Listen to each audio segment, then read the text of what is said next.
We will hear my full chat with Government Services Minister Bill Shorten in a minute, but here he is indicating that the government will receive a report on findings from the Robodebt Royal Commission this afternoon.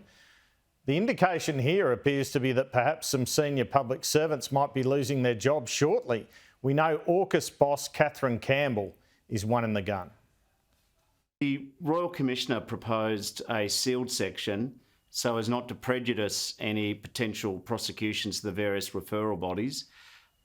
We'll get an update later today from the public service heads about steps they will be taking over the course of the day. We'll bring you that news if and when it occurs. The Education Minister Jason Clare said yesterday on Sunday Agenda that some public servants and ministers, former ministers, will have to live with their consciences for the rest of their lives over the Robodebt scheme.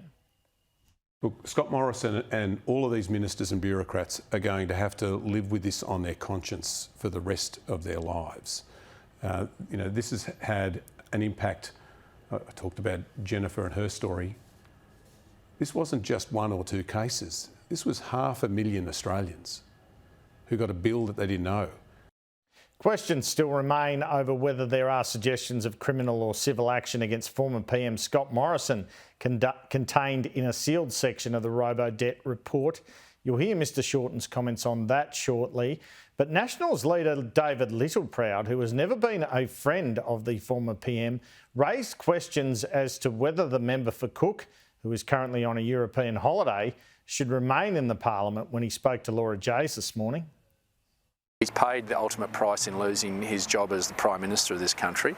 That was done fairly and squarely, and we have to accept that. But Mr Morrison now needs to get back to first principles. He's there to represent the people of Cook. If his heart's not in that, then it's probably time for him to move on and let someone that does have the passion and the fire and the belly to do that